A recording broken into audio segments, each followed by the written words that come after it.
धर्म की स्थापना के लिए, धर्म की रक्षा के लिए मैं पृथ्वी पर अवतार लेकर आता हूं। भगवान किस लिए आते हैं? बोले भगवान धर्म की रक्षा के लिए आते हैं, धर्म की स्थापना के लिए आते हैं, साधु संतों की सेवा के लिए आते हैं, गौ की सेवा के लिए आते हैं, भक्तों के सुख के कारण आते हैं।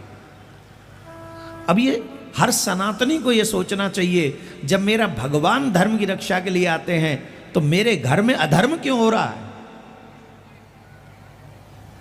कहने को हम लोग धर्मात्मा हैं। अच्छा, हमारी प्रॉब्लम है जिसको हम बार बार बोलते हैं, चाहते यही है कि सब लोग मुझे अच्छा समझें, चाहते सब यही है कि मुझे लोग धर्मात्मा समझें, पर दुख की बात यह है कि मैं वो आचरण नहीं करना चाहता जिससे धर्मात्मा बना जाता है। यहां कोई ऐसा नहीं है जो ये चाहता हो कि लोग मुझे अधर्मी समझें, सब यही चाहते हैं कि लोग मुझे धर्मात्मा समझें।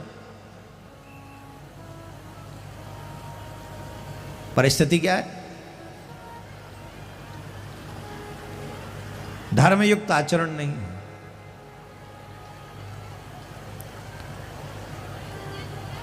हमें धर्म हित के लिए अपने आचरण में सुधार लाना होगा। धर्म की रक्षा के लिए हमें अपने आचरण में सुधार लाना होगा। हमें धर्मात्मा दिखना नहीं है, हमें धर्मात्मा बनना है। दिखना नहीं है, सिर्फ बनना है।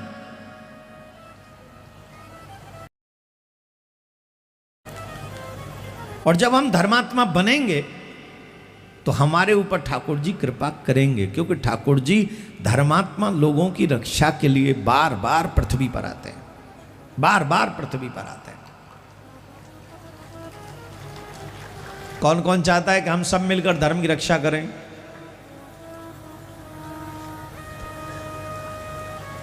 तो उसके लिए तो एक तो उल्टा सीधा खाना बंद कर दो। उल्टा सीधा खाना भी अधर्म है, उसे खाना बंद कर दो।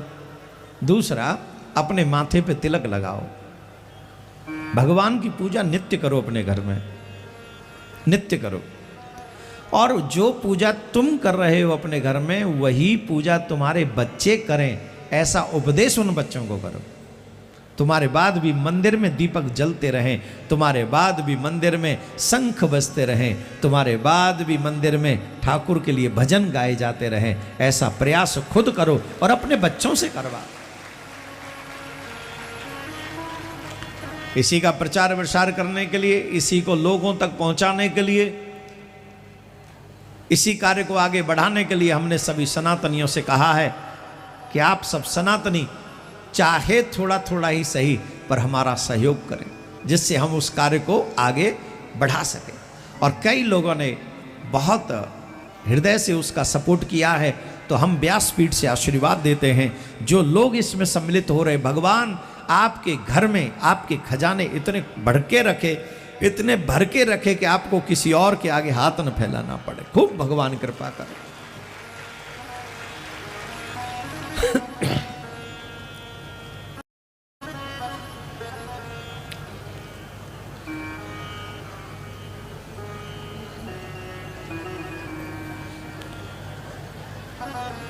ब्राह्मणों को बंदी बना लिया और कहा मेरी विजय के लिए यज्ञ करो। अगर मेरी विजय नहीं हुई तो तुम सबको मृत्यु दंड मिलेगा। बेचारे ब्राह्मण मृत्यु के भय से यज्ञ करने लगे।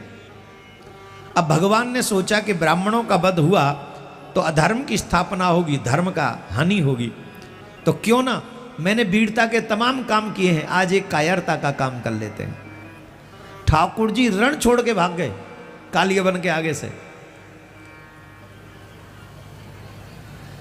कालियवन के आगे से रण छोड़ के भाग गए भगवान।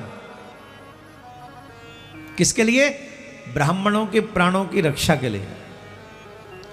मुझे कहना तो नहीं चाहिए, मैं जातिवाद में बिलीव नहीं रखता, क्योंकि हम सब सनातनी एक हैं।